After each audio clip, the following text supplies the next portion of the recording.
It is Ryan here, and I have a question for you. What do you do when you win? Like, are you a fist pumper, a woo-hooer, a hand clapper, a high fiver? I kind of like the high five, but if you want to hone in on those winning moves, check out Chumba Casino. At ChumbaCasino.com, choose from hundreds of social casino-style games for your chance to redeem serious cash prizes. There are new game releases weekly, plus free daily bonuses. So don't wait. Start having the most fun ever at ChumbaCasino.com. No purchase necessary. VGW Group. Void where prohibited by law. See terms and conditions. 18 plus.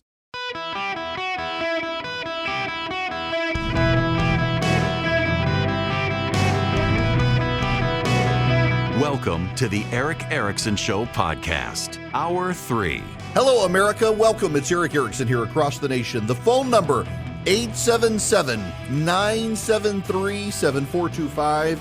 Really glad to have you with me. I've been mentioning that David Brooks column. I read a chunk of it in the first hour. There are some ancillary details to it that I want to get into right now. And if you're not familiar with it, you should get the show notes. Text DATA to 33777. Get the show notes. But the headline in the New York Times by David Brooks on anti-Trumpers and the modern meritocracy. And David Brooks essentially asks the elite of America to consider maybe they are not the good guy in the story, and maybe their actions have provoked Trumpism.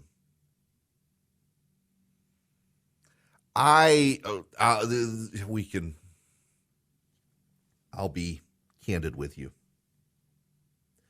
I get frustrated on occasion as I grow this radio program, and I know other friends in radio have the frustration as well.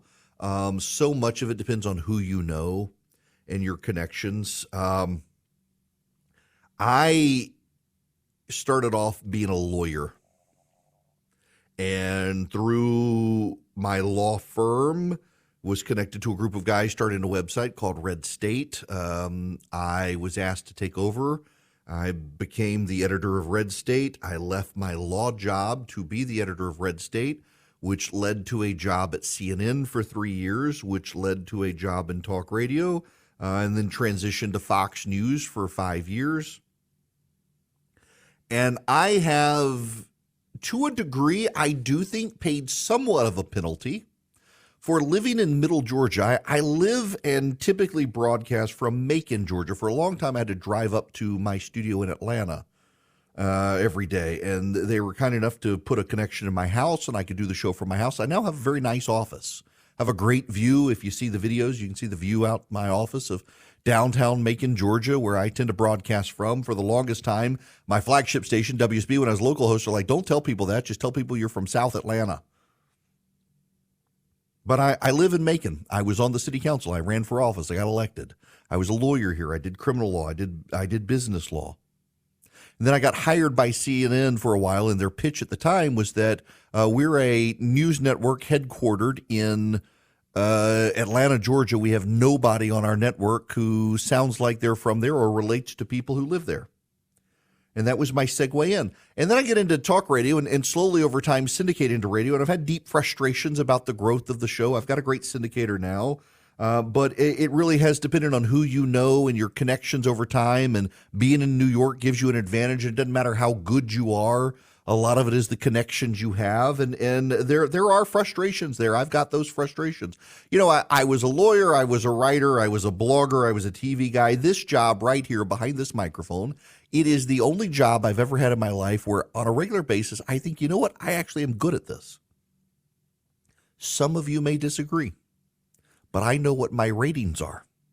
And when you're in a business that is ratings driven, I can assure you I wouldn't have the job I have unless I was good at my job and kept the ratings. I actually objectively am good at this. I honestly, I genuinely believed that anyone could do this. What I do does not to me seem extraordinary. I sit behind this microphone for 3 hours a day in a room with no one around. There's literally no one in this office other than me. And I talk for 3 hours to people. And part of what I do intentionally is relate to people because we live in an age of isolation. And though I'm not with you, I am with you by voice. And radio is so intimate because everything comes through the passion of your voice. your tone and your speaking, your anger, your humility, your humor, your boredom, your enthusiasm, it all comes by the tone of voice. It becomes very intimate. I remember distinctly when I first realized this phenomenon at a restaurant in Atlanta, that if I sat and I faced people and I talked, people would look over. They're like, "That he sounds familiar, but I don't know who it is." But if my back was turned, they immediately knew who it was. They knew my voice. When my face and voice were together, didn't help. And then my stupid flagship station decided to put my face all over billboards around Atlanta to ruin it for me.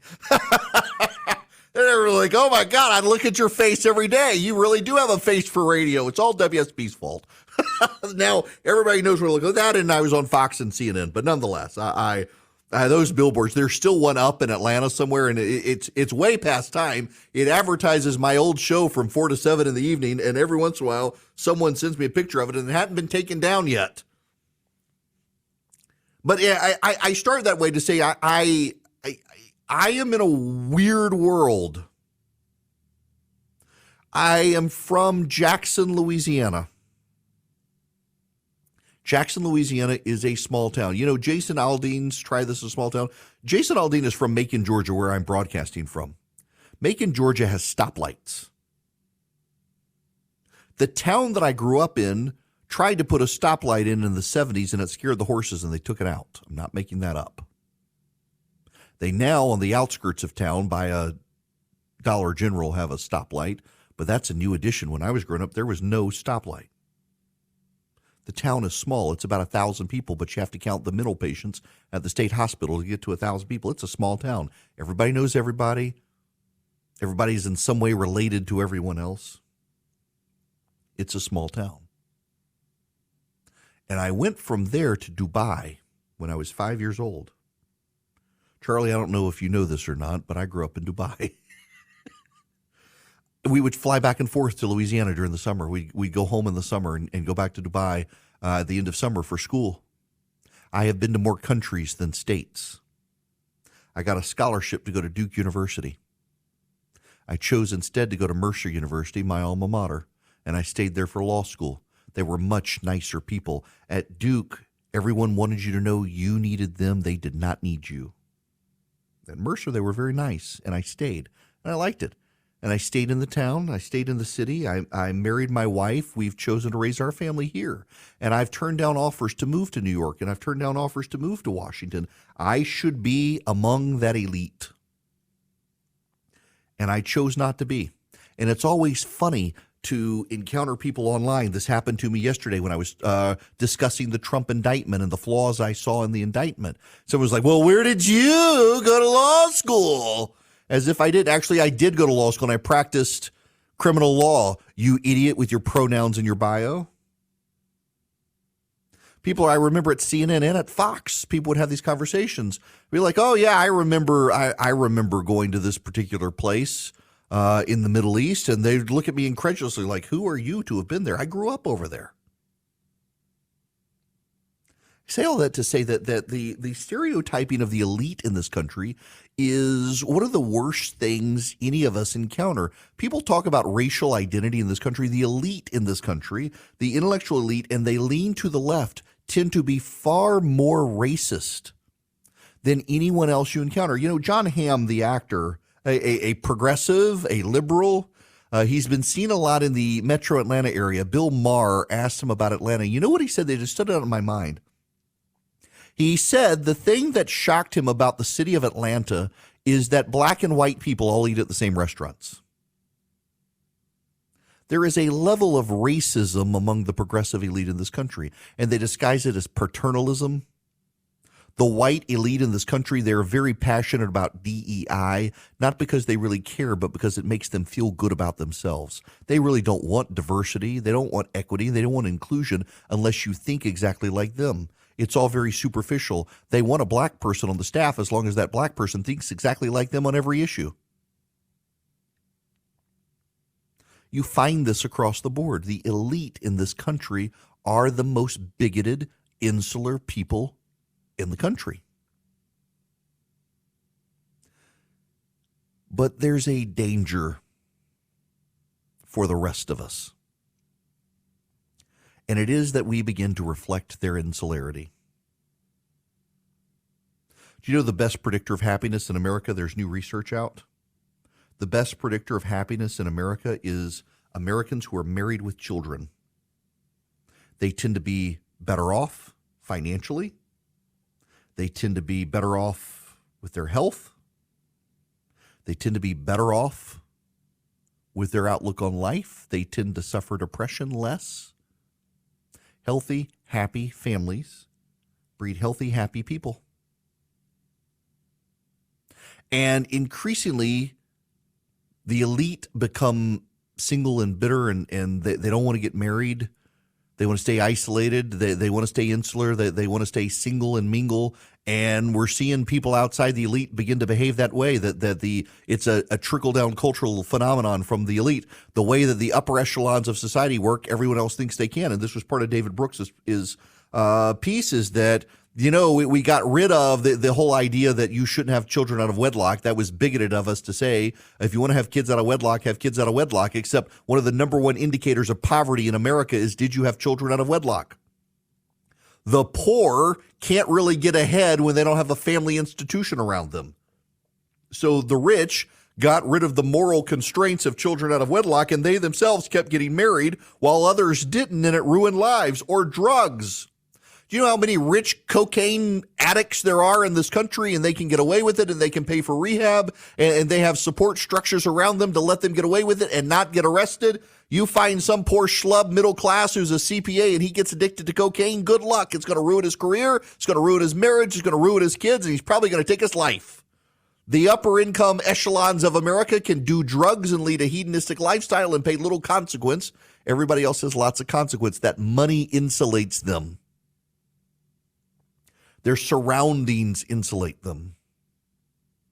They are arrogant and they are racist, and they refuse to acknowledge it. They refuse to accept it. They impute racism to everyone else but themselves.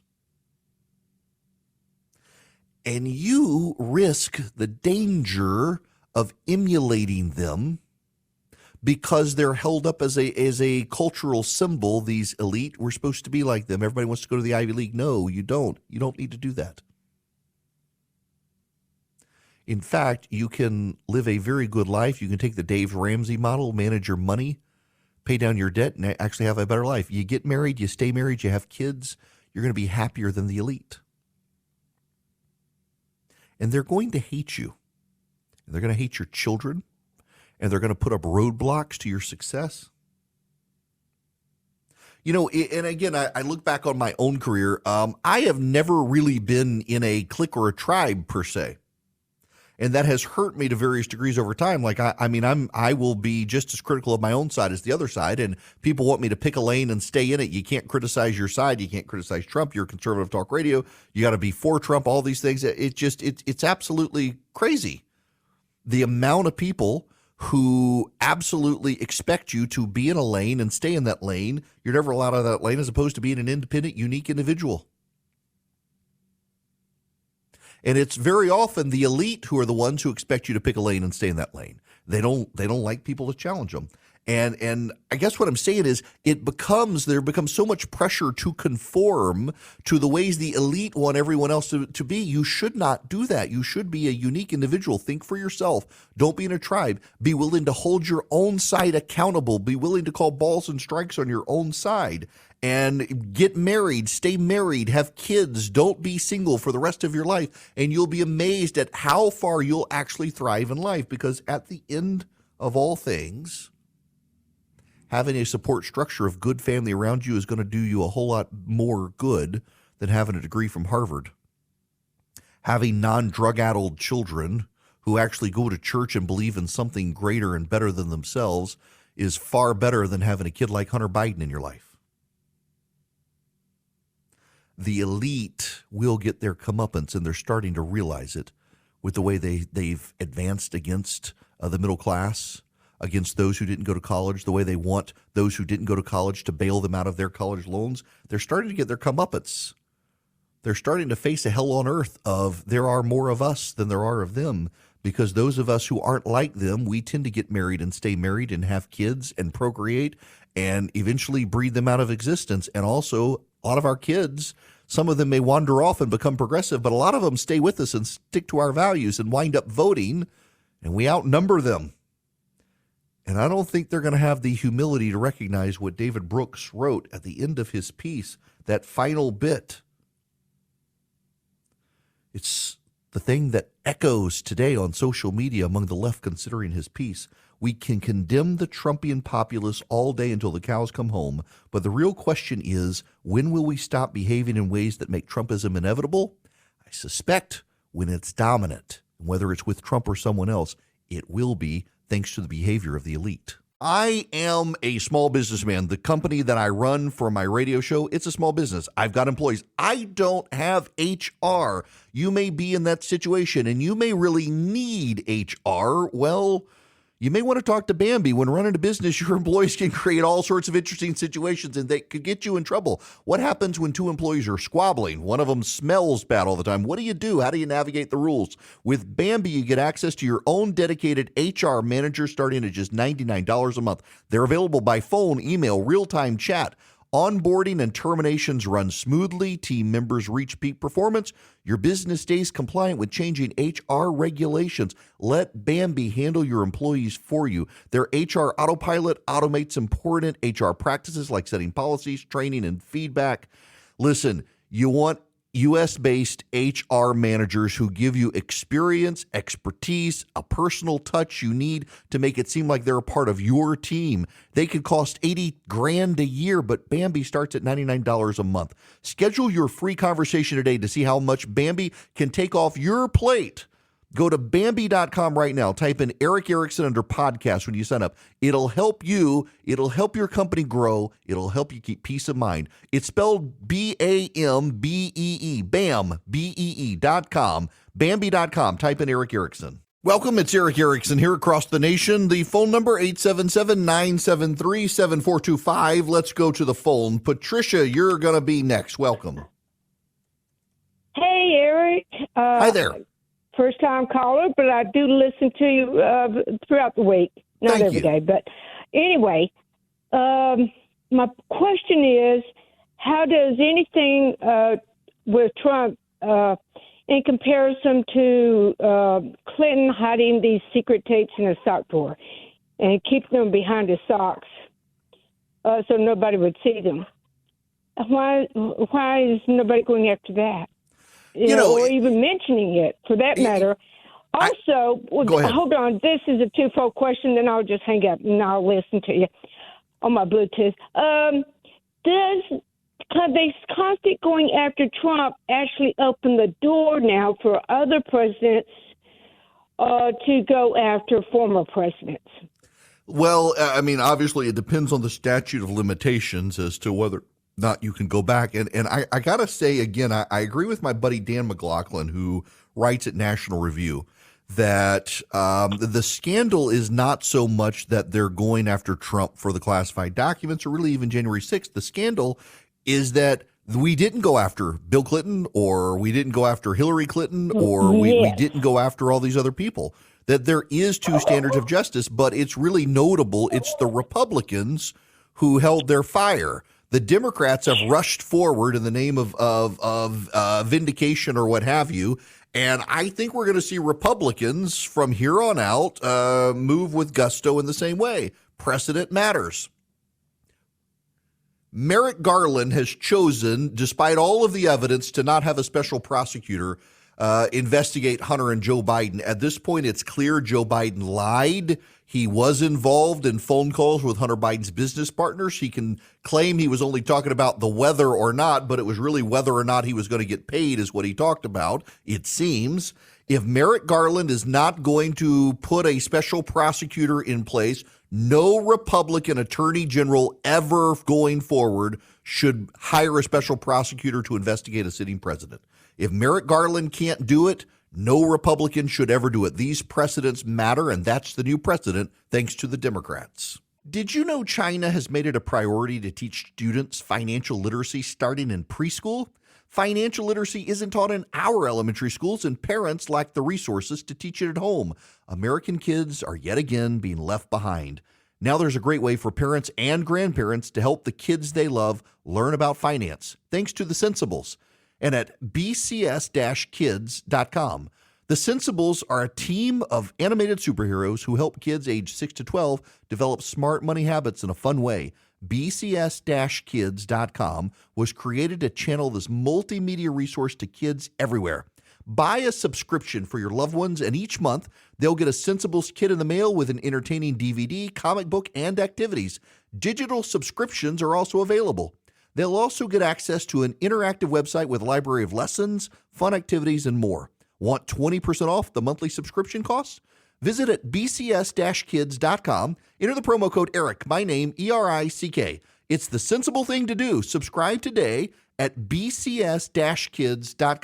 Hello there, it is Eric Erickson here. The phone number, 877-973-7425. There's a development happening right now in the situation in Niger. And let me just tell you, again, going back to the David Brooks piece, how the elite in this country frame words. We used to be able to use English to pronounce names. No one says Paris. We say Paris. Winston Churchill said that if you wanted him to say Paris instead of Paris, you should have gone back in time and told his mother to give birth to him in France. My mom texted me during the show and I was talking about the American embassy in Niger pulling people out. And she said, on TV now they say Niger. Yeah, they say Niger, but I'm an American, so I say Niger. That's how I've always said it. Next door is Nigeria, not Nigeria either. It's Niger. A Niger coup leader has met with Wagner in a Wagner allied junta in Mali. One of the things that the Russians are doing now is they're recolonizing Africa. And they have set up military dictatorships in places like Mali and elsewhere. Mali's transitional president, Assimi Goïta, hosted Monday a large Niger military delegation on Wednesday, according to pictures in a statement. The meeting was part of a complex regional context, the Mali presidency said, and thanked authorities for the support and accompaniment since the seizure of power. So you've got a coup in Niger and a coup in Mali that has taken over and set up a military dictatorship, and they're funded by the Russian mercenaries. And Joe Biden continues to lead from behind as the Russians set up shop in Africa. Now, it's not what I wanted to talk about. I wanted to talk about something else. I mentioned last week, and I haven't figured out the logistics of being able to do this, and so I just haven't, and I may have to do some standalone videos, but I got asked to teach Sunday school. And the class I'm teaching, they're over 60 class, and it's kind of funny because my daughter, I told her the theme for the class, last year they focused on how do you live in a world increasingly hostile to faith, and this year the theme is how do you equip Christians in a world increasingly hostile to faith, and I told my kid, the class I was teaching, she says, at that age, aren't they already equipped? Shouldn't you be teaching that to the young classes? Yeah, fair point. Everyone got the humor. Last week I talked about Amos in the class. I taught on Amos. Amos is my favorite book of the Bible. I encourage you to read it. It's such a good book. Do you know? I think it's Barna. There was a study of evangelical churches in America, and I know I've got a lot of preachers who listen to the show, so just listen to me on this one. The survey said Amos, the book of Amos in the Old Testament, is the least likely book to be preached on in an evangelical church. You are more likely to get a sermon out of the book of Numbers in a Bible-believing evangelical church than the book of Amos. The reason is because progressives and progressive denominations have embraced Amos as their own. So you are very likely to hear a sermon based on Amos in the United Church of Christ, in the Episcopal Church, in parts of the United Methodist Church, in the Evangelical Lutheran Church. You're very likely to hear sermons based on Amos, and the response from evangelical Orthodox Bible-believing churches is not to preach on Amos. And the reason is because Amos is considered a social justice warrior. Amos's message is you have to let justice flow like a river, that you must take care of the widows, the orphans, the poor, and the refugees. If you actually pay attention to Amos, it's a deeply conservative book that the social justice warriors of today have gotten wrong. Amos is essentially saying you've turned your hearts towards idols, not towards God. You have embraced causes to make you look good to the world and rejected the causes that get you right with God. It's a very compelling message. And Amos essentially says that God's the God of everybody. Now, this week I'm going to teach on Jonah, and I'm not going to teach about the whale, and you should know I am a biblical inerrantist. I do believe Jonah was swallowed by a giant fish, not necessarily a whale, but a giant fish, and preserved by God. Yes, I believe in Adam and Eve. And I think the story of Noah is real. I think the story of Jonah is real as well. But I'm not focusing on that. I'm focusing on how he's running away, and in running away, he converts all these people who are pagans. These people aren't Jews on this boat. And by the end of the first chapter, all these people are proclaiming Yahweh. They're using the name the Jews have for God, Yahweh. They're not just saying Lord like the people in Nineveh do. They just generic God. They refer to Jonah's generic God. It's not a real conversion. These people on the boat, however, they're actually calling out to the Jewish God. And how do they do it? Well, because Jonah's running away. He's running away. He doesn't want to go do the prophecy. He doesn't want to go do what God told him to do. He's running away from God and converts all these people just by running away. Now, I start there and tell you that I'm preaching, or not really preaching, I'm teaching on Sunday in this class, and I apologize if you're in the class listening right now. I'm giving away the game here for you. You won't be surprised. But there's a study in the Wall Street Journal, there's a report in the Wall Street Journal, why middle-aged Americans aren't going back to church. And I find myself in this group, and this is more confession time than anything. We struggle in my family to go to church.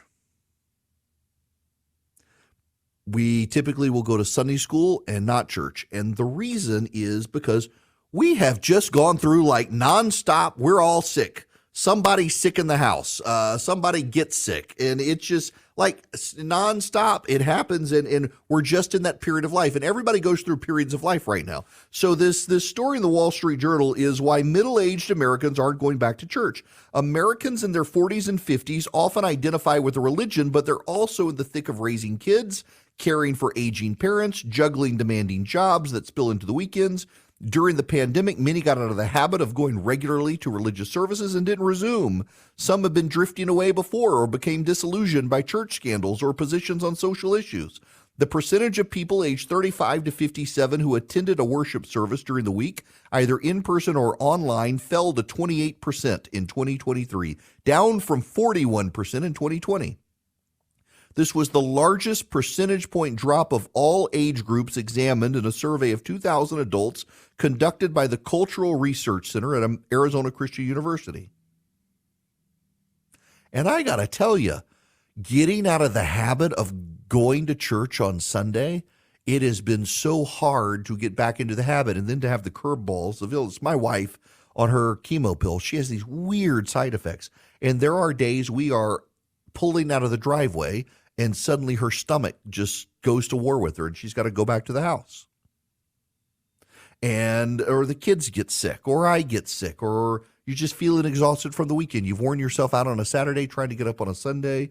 And I feel guilty about it. I often feel guilty about it. One of the great things about me teaching Sunday school for 4 weeks and being committed to it is that I got to be at church on Sunday. I'm happy to take the opportunity to teach on Sunday because it forces me to have to go to church. Because when push comes to shove some days, I just want to sleep. I'm exhausted by the end of the week.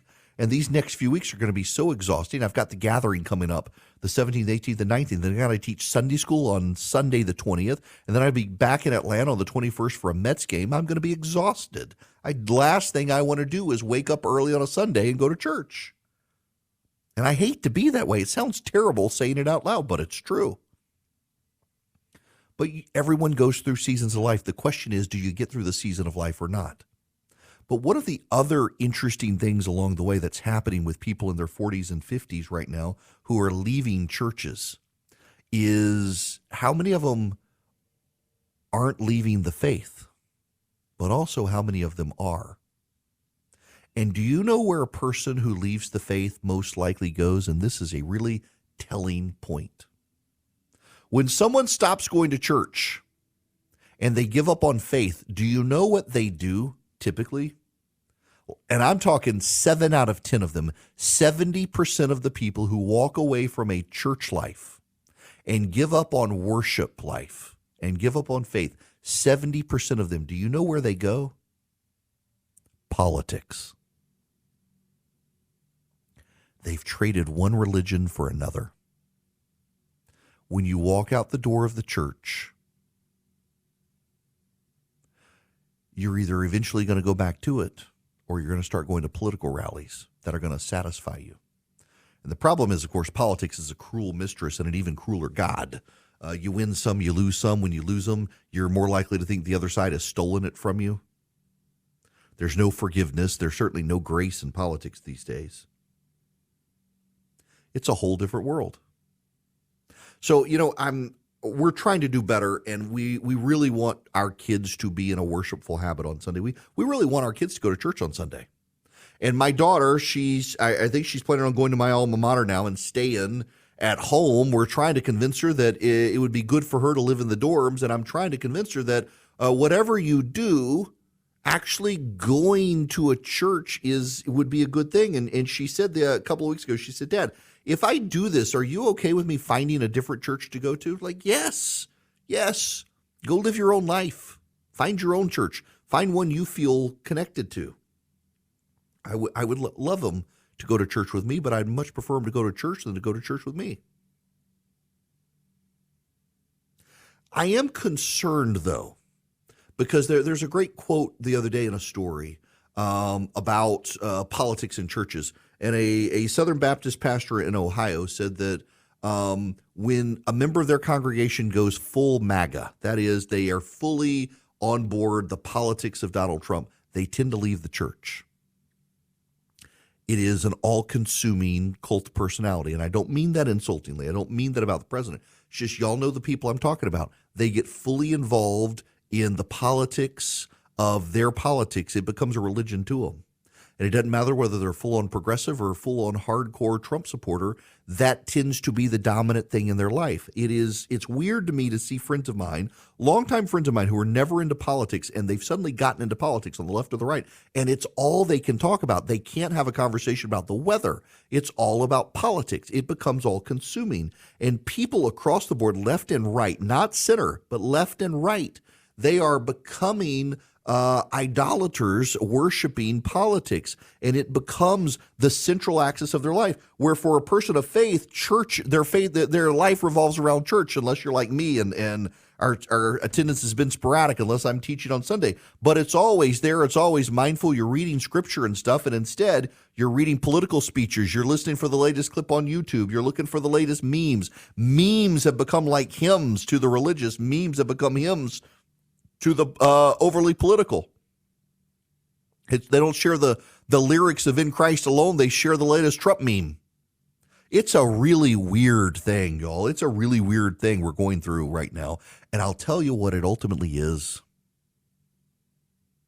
So many people after COVID are trying to find some meaning in life again. Because so many people, things are not normal now, and people want us to think that it's the new normal. The waits at restaurants, the cost of things, which supposedly the new normal. Nobody wants this to be the new normal. The only people who want it to be the new normal are the Democrats who provoked it and don't want to be held accountable for it. And they're just, it's the after COVID new normal. Nobody wants that stuff.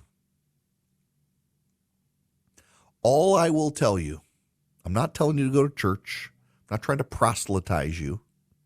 I am just saying that if you are making politics the thing around which your life is centered, you need to rethink it, because it gives you very little satisfaction long term and demands very much from you. It is not healthy for you. There are a lot of people in their 40s and 50s who haven't gone back to church after COVID. Many of them will over time. They're going through a season of life with teenage kids and sickness in their own lives and dealing with parents, and they'll eventually return. They haven't walked away. But a lot of those who've walked away, 70% of them have gotten involved in politics. They've traded worship of the creator of all things for an idol. And it's going to eat their souls. And at the end of the day, at the end of their life, it's not going to offer them anything in return. As I said, politics is a cruel mistress. Politics is an even crueler thing to worship. It's a crueler God. You need to prioritize your life not around politics. Prioritize it around your church. Prioritize it around your family. God forbid, prioritize it around travel ball. Just don't prioritize it around politics. You will be a miserable person. You will. You won't even realize how miserable you are until it's too late. Just food for thought. We'll be right back. Hello. I hope you're doing well here at the end of the show. I keep getting emails from people saying you got to record your Sunday school lessons. I'll do something. But it's just that room was so crowded with people. I wasn't going to come in and be one of those people who sets up my ring light and my iPhone to record myself, but I'll figure something out for people. Right now, I got to, okay, at the end of the day, oh, y'all, I just, oh, man, I can't really get too deeply into this, but I got to talk about it. I just feel sorry for and embarrassed for Rudy Giuliani. America's mayor, he was such a hero after 9/11. He was considered a front runner for the GOP. He led the polls throughout 2007 until he imploded. And what has happened to this man? Rudy Giuliani was sued for sexual harassment by Noel Dunphy, a former staffer at his firm. The lawsuit includes a wide array of disturbing allegations, from behaving erratically while drunk to exposing himself non-consensually to demanding sexual favors to making various sexist and racist remarks. Giuliani denied everything, smeared Dunphy, and asked the court to strike portions of the lawsuit and sanction her and her lawyer. Dunphy and her lawyer responded on Monday by asking for Giuliani and his lawyer to be sanctioned, and they included audio transcripts of Giuliani saying exactly the things he denied saying. And y'all, it's really creepy. Talking about, well, the male reproductive organs of Jews and Italians, that the Italian one, they keep using it after they get married, so it keeps getting bigger like him, and Jewish men stop after getting married, and so it shrinks, and it's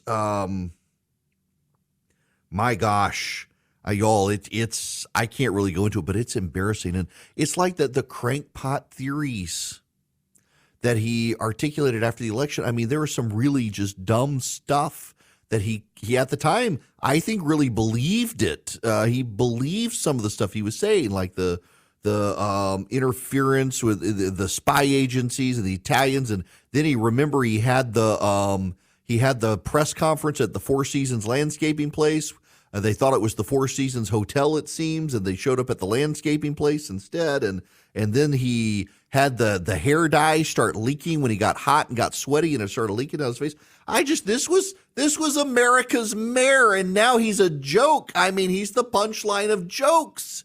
It's embarrassing. What happened to this guy? Who gave him advice? This goes back to what I was saying. When you make politics your God, as much as politics is a cruel mistress, politics is an even crueler God. And Giuliani is now, he worships in politics.